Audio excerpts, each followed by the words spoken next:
Welcome back, everyone. Today, we'll be taking a deep dive into Wallace D. Wattles' book, The Science of Getting Rich, published, way back in 1910. It's a fascinating read. It is. It's almost like a blueprint for achieving financial abundance. What's really intriguing is how Wattles approaches this idea of acquiring riches not as this, like, random stroke of luck, but as a system. A science, actually. Like mathematics. Precisely. It's a very unique premise. It is. Wattles argues that there are these universal laws at work, similar to, the laws that govern gravity. Oh, okay. But these laws dictate the acquisition of wealth. He believes that really anyone, regardless of background or current financial situation, can become rich. Interesting. By understanding and then, of course, implementing these principles. So he starts off with a pretty bold statement. Oh, does he? He says that everyone has an inherent right to be rich. But he clarifies that this isn't about greed or just having lots of possessions. Right. He suggests that true riches actually enable us to lead fuller lives. I see. Promote like mental and spiritual and even physical growth. Yes. Allowing us to realize our full potential in every area of our lives. Absolutely. So how do you interpret that? Well, I find it a really compelling concept, actually. I think it challenges the way kind of our traditional views on wealth and its real purpose. I see. Because Wattles isn't advocating for, just hoarding money. Right. He's emphasizing its potential, right, how it can help us with personal development and also, help us contribute to a more meaningful existence. To achieve this this fuller life, he kind of debunks some common myths around wealth. Oh. Like he claims it's not about inherent talent, your surroundings, diligent saving, or even luck. So what is it about? Well, he must have an alternative idea. He does. He presents this really thought-provoking argument. Okay. Supported by several examples of individuals with, limited talent achieving financial success. Right. While others who are incredibly talented really struggle. Have you ever observed that? Absolutely. Many times, in fact. Really? Where someone seemingly ordinary in terms of talent ends up attaining, substantial wealth. It is an interesting point. I've definitely encountered individuals who may not be the most skilled or academically accomplished, yet they prosper financially. It's a fascinating phenomenon, isn't it? It is. And Wattles attributes this to aligning oneself with the inherent creative forces of the universe, doing things in a certain way. The certain way. That's what he calls it. Okay. He even challenges that widely held belief that opportunities are limited. Oh, right. So that's pretty captivating, actually, because it addresses this scarcity mindset, that's it's so prevalent. Yeah, prevalent among a lot of people. It really is. He suggests, really, that there are abundant opportunities for those who harmonize, essentially, with the tide of social evolution. So individuals who can recognize and capitalize on, emerging trends and needs. And to illustrate that, he gives examples like the advent of aerial transportation. Right. And the advancements in agriculture. Right. Demonstrating how these new fields constantly emerge, Exactly. Presenting these fresh waves of opportunity. Yeah. What burgeoning opportunities do you see kind of in our world today? Well, just look at the rapid advancements in technology. Oh, what do you mean? Fields like artificial intelligence, renewable energy, biotechnology, all these fields, they're burgeoning with potential. I see.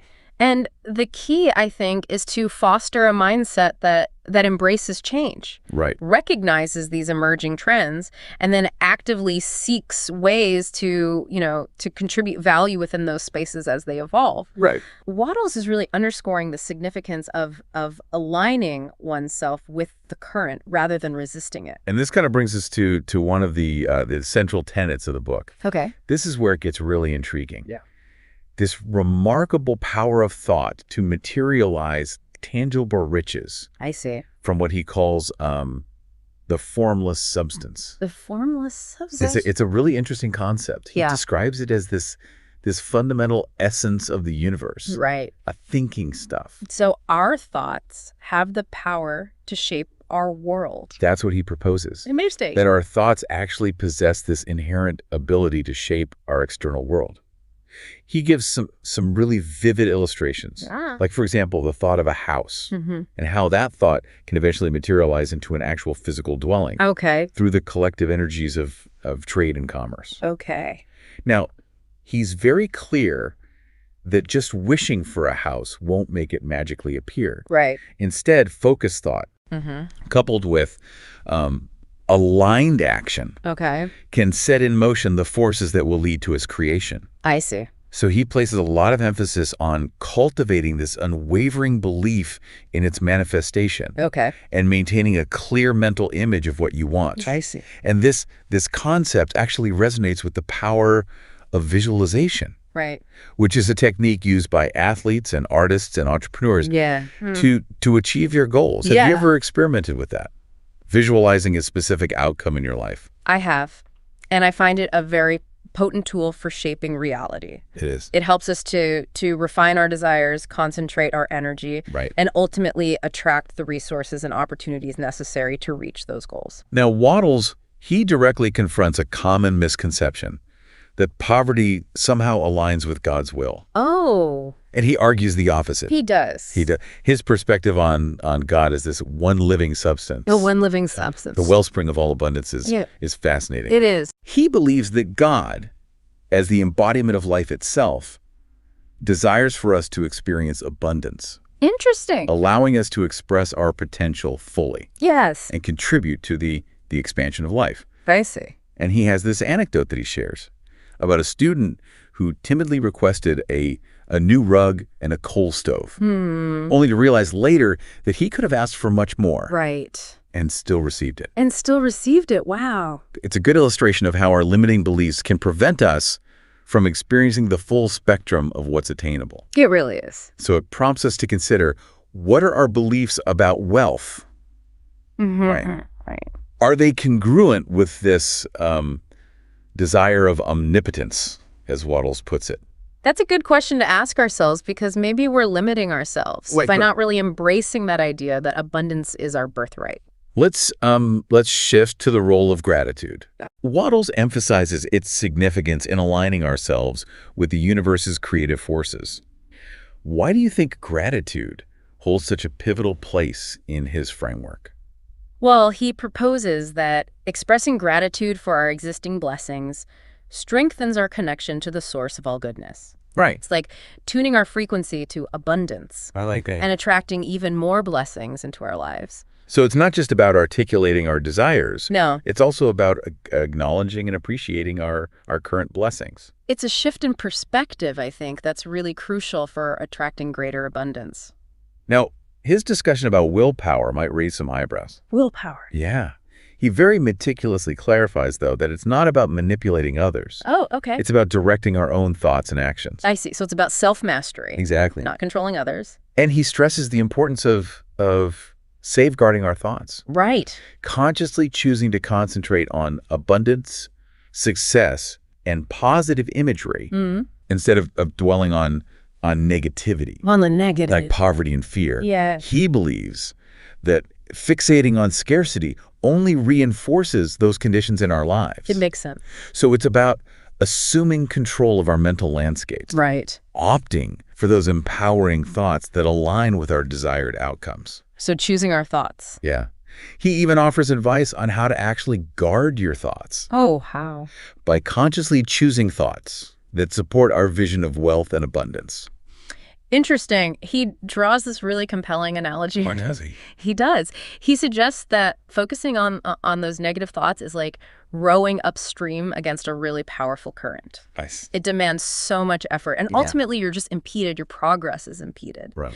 But if you choose those empowering thoughts, then you're riding that current of abundance with greater ease. That's a good way to put it. Yeah. Working smarter, not harder. Exactly. Exactly. And that leads us to the importance of efficient action. He emphasizes that simply visualizing wealth is not enough. Right. We have to take tangible steps within our current circumstances to move towards our goals. Right. So it's not enough to just think about it. Exactly. We have to do something about it. You have to do something about it. He compares it to the process of extracting gold. Oh, okay. So the thought of gold might draw towards us, but we still have to take the action to mine it. I see. To refine it. and to acquire it. So it's not about passively waiting for the perfect opportunity. No. But rather using our current circumstances as stepping stones to reach those goals. I love that. What insights resonate most with you from what we've talked about so far? For me, it's that interconnectedness of thought and action. Yes. The importance of aligning with those creative forces of abundance. I agree. Instead of, getting stuck in that scarcity mindset. Yes. And also that emphasis on gratitude as a catalyst for attracting more of what we want. That's beautiful. It seems like Wattles really wants us to become active participants in our own success. Absolutely. Rather than passive recipients of fate. We have the power. We have the power. To mold our reality through our thoughts, beliefs, and actions. I find that incredibly empowering. I do too. That's a really powerful insight and one that can truly transform, our approach to life. Now, Wattles, he goes on to outline a 6-step formula for acquiring riches. Oh, okay. Almost like a practical roadmap for putting these principles into action. So this is where it gets tangible. Exactly. Let's explore those. Let's. And consider how we can incorporate them into our lives. So step 1, the first step involves firmly establishing in your mind a clear and precise mental picture of what you desire. Bro. This aligns with the visualization techniques we were talking about earlier. Right.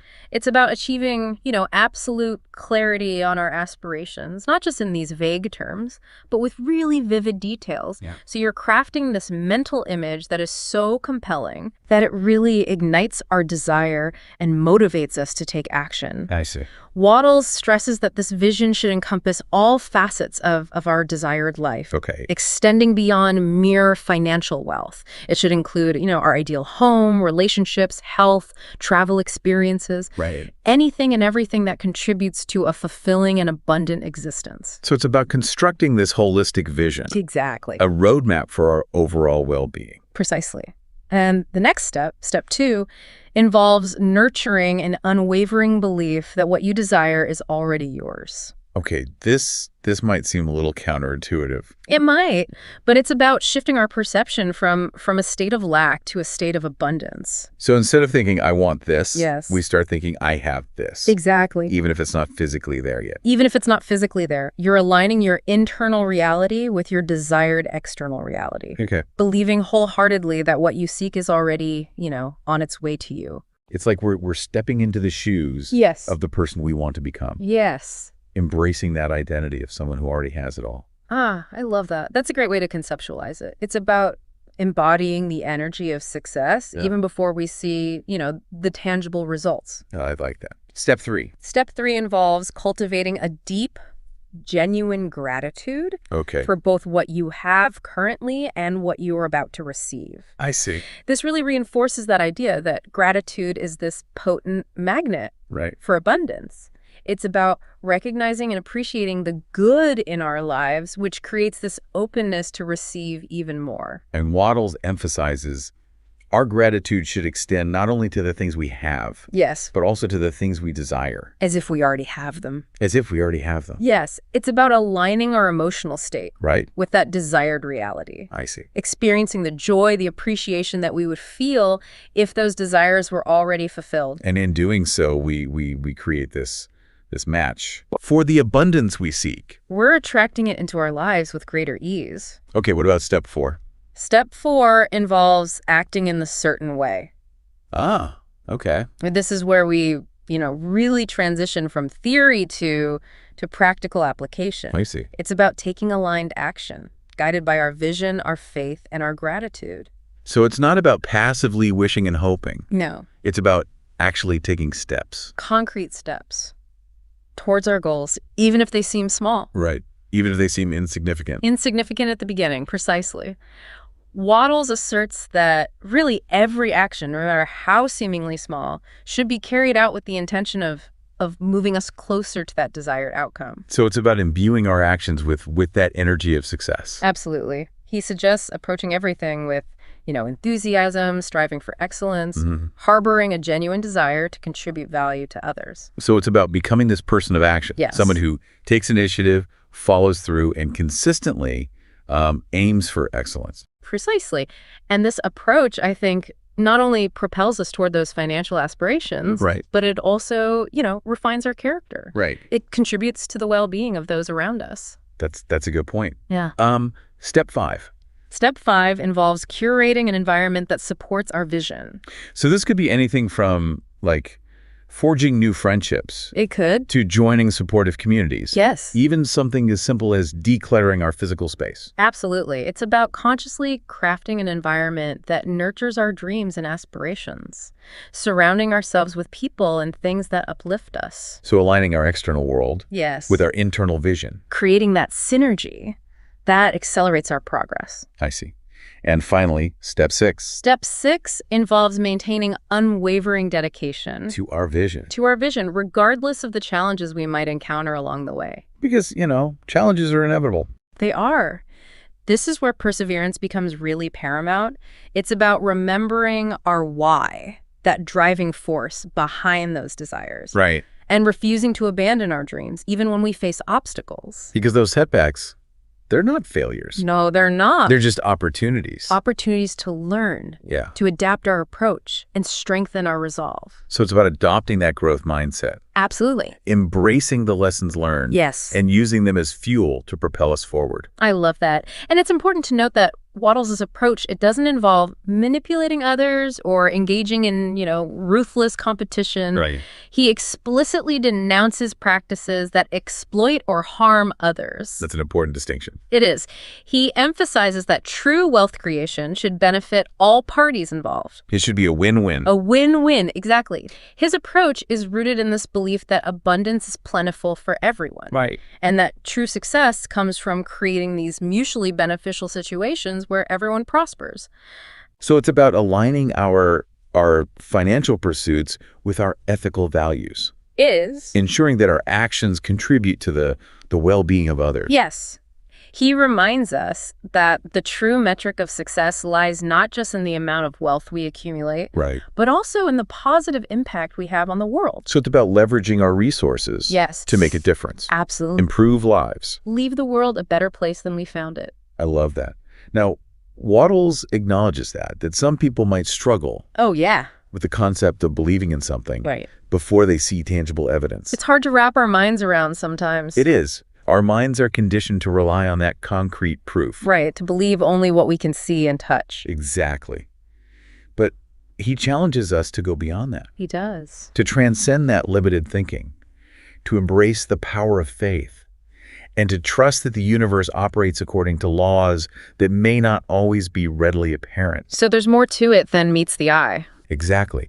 He suggests that by suspending our disbelief, even just for a moment, and entertaining the possibility that there's this greater force at work, we can tap into a power that's far beyond our comprehension. So it's about reclaiming that sense of wonder. It is. Impossibility. And impossibility. Allowing ourselves to believe in the unseen and trusting that the universe is conspiring to support those dreams. I love that. He even compares it to the scientific method, Oh. saying that scientists often have to have faith in unseen forces like gravity or electricity before they can truly understand and harness that power.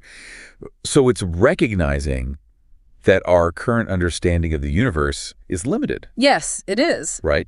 And that there are forces at play that we may not fully grasp yet. Absolutely. But by having that faith and acting in accordance with those principles of abundance, we can unlock a level of success that might seem unattainable from our current perspective. I see. So it's about expanding our minds, challenging our limiting beliefs. Yes. Embracing this new paradigm of possibilities. And Wattles doesn't shy away from addressing the role of religion and spirituality in this process. Oh, interesting. He acknowledges that many traditional religious teachings emphasize, poverty and self-sacrifice. Right.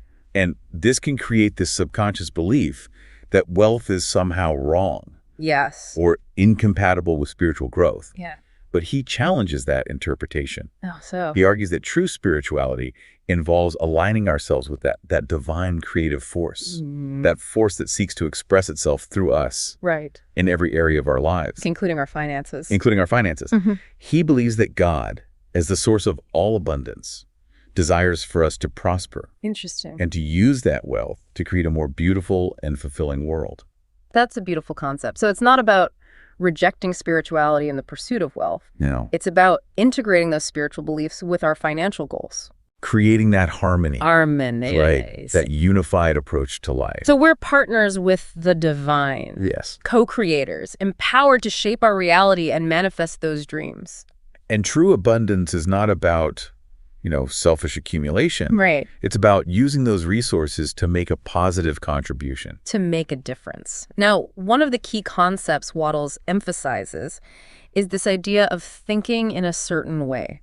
A certain way. He firmly believes that our thoughts are these potent creative forces that shape our reality, that determine our experiences. So it's not just about our actions. No. It's about our thought patterns as well. It is. He encourages us to cultivate a mindset of abundance, to concentrate on what we want rather than what we lack, and to believe unequivocally that our aspirations are already on their way to us. So by choosing our thoughts, we can transform our lives. That's what he says. Interesting. But that takes discipline. It does. It takes awareness and a willingness to challenge our ingrained patterns of negative thinking. Right. So how do we do that? Well, Wattles offers a number of practical suggestions. Okay. For fostering a more positive and abundant mindset. He suggests surrounding ourselves with positive influences. Okay. Immersing ourselves in uplifting literature, listening to inspiring music, engaging in activities that bring us joy and elevate our spirits. So curating our environment. Exactly. Yeah. He also recommends practicing gratitude, affirmations, and visualization techniques to reprogram our subconscious minds. Wow. Create those neural pathways that support our desired outcomes. And he also stresses the importance of safeguarding our thoughts. Right. Being mindful of the information we consume and consciously choosing to focus on thoughts that empower us. That's powerful. It's about taking control of our mental landscape, creating a fertile environment where those dreams can take root and thrive. And he believes that by mastering our thoughts, we can master our reality. Wow. Becoming those conscious architects of our destiny. It's a powerful concept. Now, one of the biggest hurdles people face is the fear of failure. Ah, yes. Fear of failure. That worry that if they put themselves out there, they take those risks, they chase those dreams, they might fall short. Right. Experience disappointment. Or even face financial ruin. Exactly. And Wattles understands this fear. Yeah. But he implores us to move forward with confidence, knowing that true failure is impossible when we align with the universe's creative forces. Interesting. He reminds us that every apparent setback is actually a redirection. Okay. Course correction. Guiding us. Guiding us towards those goals. I see. He wants us to view challenges as opportunities. Okay. To embrace the wisdom gleaned from our mistakes and to use them as fuel to propel us forward. I love that perspective. He even suggests that we might be surprised by the unexpected benefits that can arise from those perceived setbacks. Oh, that's interesting. He shares an anecdote about a student who was initially really disheartened when a business deal fell apart, only to realize later that it had actually protected him from a much greater loss. So it was a blessing in disguise. Exactly. Wattles believes that when we trust the process and maintain our faith, the universe is always working in our favor. Even when it doesn't seem like it. Even when it doesn't seem like it at the time. So it's about releasing that fear of failure. Right. Embracing the unknown. With courage and trust. Courage and trust, exactly. Yeah. He encourages us to step boldly into the arena of life, knowing that even if we stumble, we'll always rise again, stronger and wiser. And more resolute. More resolute. He reminds us that true success is not about avoiding failure, right, but about learning from those experiences, adjusting our course, and persisting until we reach those goals. And the greatest rewards often come from overcoming those formidable challenges. That's a good point. So it's about embracing the journey. Yeah. The highs and the lows, trusting that the universe is orchestrating events to support our highest good. Exactly. When we align with those principles of abundance, failure becomes this transient detour. Just a blip. A blip. A chance to refine our vision and strengthen our determination. I like that. So it's about viewing every experience as a stepping stone. Yes. On that path towards the life we envision. Now, Wattles also stresses the importance of action. Ah, It's well, not enough to just think about getting rich. we've got to do something about it. We have to take steps Concrete steps. to move towards our objectives. He compares it to mining gold again. Yeah. The thought of gold might attract it to us, Right. but we still have to take the action to actually extract it, to refine it, and to claim it as our own. We have to go get it. Exactly. So he urges us to identify actions that we can take within our current circumstances, however small, to begin creating the life we desire. Even if we're not in our ideal situation yet. Even if we're not there yet, he suggests focusing on delivering our best work in our current roles. Okay. Consistently seeking ways to improve our skills, to contribute value, and to expand our influence. By taking action, we create momentum, we open up new opportunities, we attract the resources necessary to reach our goals. That's a cycle. A cycle. And those actions should be guided by our vision, by our faith, and by our gratitude, ensuring that our efforts are truly aligned with our desired outcomes. And he also mentions efficiency. Yes. Efficiency is crucial. He encourages us to, prioritize the most important tasks. Right. To minimize distractions. Stay focused. Stay focused, and to work in a way that really optimizes our productivity. Streamlining our efforts, concentrating on those high-impact activities, allows us to reach our goals much quicker. Wattles' book, it does offer a comprehensive framework for creating wealth, but it's not a magic formula. Right. It demands effort, commitment, and a willingness to kind of adopt new ways of thinking. And It's about aligning ourselves with those principles of abundance, cultivating a positive mindset, and then consistently taking action toward our objectives. And it's about trust. Trusting the process. in the process. Knowing that, the universe has our back. Yes. Even when we can't see the path ahead, clearly. And his teachings have empowered so many people Well, they have. to achieve financial success, fulfillment, and a deeper sense of purpose. That's wonderful. Yeah. His message continues to resonate, It does. providing this timeless guy. It's classic for building a life of abundance and prosperity. It is. To clarify some potential misunderstandings, let's talk about some common misconceptions Okay. surrounding the signs of getting rich, Right. and even some criticisms it's faced Oh, over the years. Let's do that. Because I know some people, they hear phrases like, thought creates reality, Mm-hmm. and they think it's all about wishful thinking without any real action. Right. It's a valid concern. Right. And it's one that Wattles addresses in the book. Oh, he does? He does. He makes it very clear that while thought is the catalyst, the seed, Uh-huh. it has to be combined with action Right.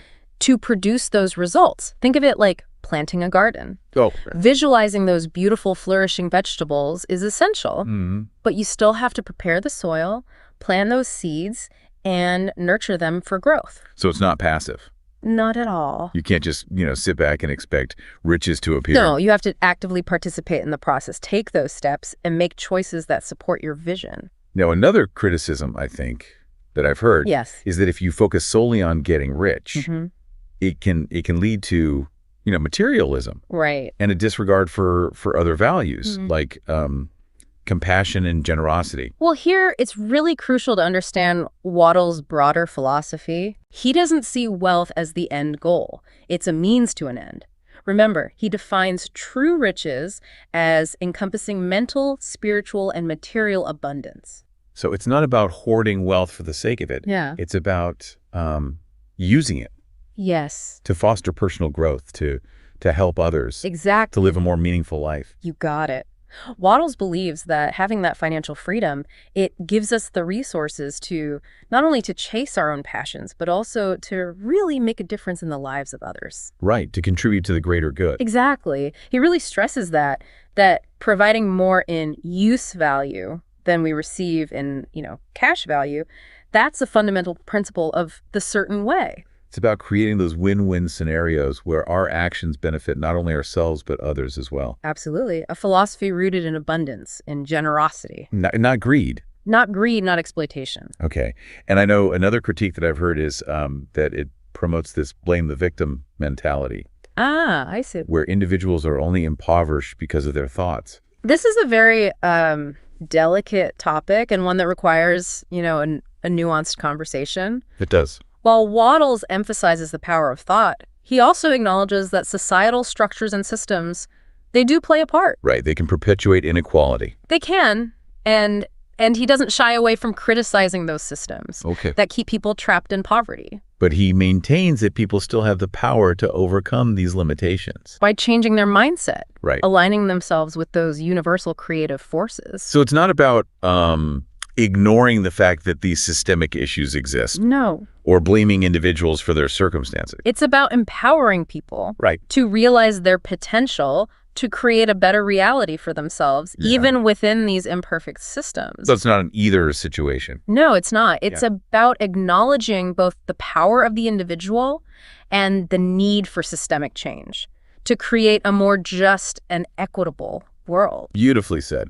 Some also say that the science of getting rich, it's a little oversimplified, maybe even naive in its approach to creating wealth. Well, Wattles does present, a straightforward framework. He does. Which might seem a bit simplistic to some, but remember, he was writing over 100 years ago in a very different time. The world was a different place. A very different world. His goal was to offer a practical and accessible guide for those seeking to improve their financial well-being.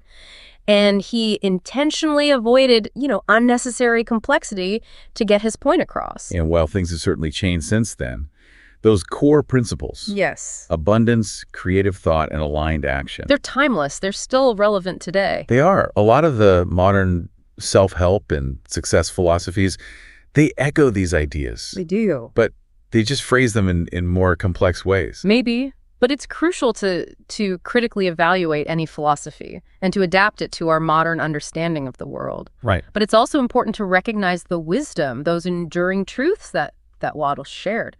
I agree. Now, before we wrap up, I'd love to share a thought-provoking idea that Wattles presents. I'm all ears. He argues that this yearning that we have, this yearning for riches, is really a manifestation of the desire for a more expansive life. I see. And that desire, it's inherent in all living things. It's what drives us. It drives us. To evolve, to innovate, to create, to experience, to contribute. It's that longing to express our potential. Absolutely. And he poses this really compelling question. Oh, does he? What would you pursue if you knew with absolute certainty that you could manifest your ideal life? Wow. What dreams would you chase? What kind of impact would you make on the world? How would you share your unique gifts? That's a powerful question to ponder. It is. Perhaps the real essence of acquiring riches lies not just in the money, but in aligning with those creative forces. Right. Embracing our full potential. And using those resources to build a life that's full of meaning. Of meaning, of purpose. In abundance. As Wattles reminds us, the supply is limitless. The supply is limitless. There's enough for everyone to thrive. That's a beautiful message to end on. And to all our listeners, I urge you to explore these ideas, experiment with these principles, and see what incredible transformations you can create in your own lives. Until next time, may your creative endeavors flourish. Now, to wrap up, I think it would be helpful to distill the key takeaways from the science of getting rich into 10 concise points. I think that's a great idea. It'll help solidify everything we've discussed and give our listeners a handy reference. Okay, so number one. Number one, embrace the right to be rich. Everyone deserves to experience abundance. It's essential for a fulfilling life. Okay, number two. Number two, acquiring riches is a science. There are universal laws governing wealth creation, and anyone can master them. 3. Number three, dispel the myths. Wealth isn't determined by talent, environment, saving, or luck. It's about aligning with that certain way. Number four, harness the power of thought. Our thoughts create our reality, and we can manifest our desires through focused intention. 5. Number five, cultivate unwavering faith. Believe that what you desire is already yours, even before you see it. 6. Number six, the power of gratitude. Expressing appreciation for what we have and what we are about to receive amplifies abundance. And number 7. Number seven, take aligned action. Thoughts must be combined with action to bring our desires into being. 8. Number 8, curate a supportive environment. Surround yourself with people and things that uplift you and inspire you. 9. Number 9, persevere through challenges. Setbacks will happen, but there are opportunities for growth and redirection. And finally, number 10. Number 10, live a life of purpose. True wealth encompasses more than just money.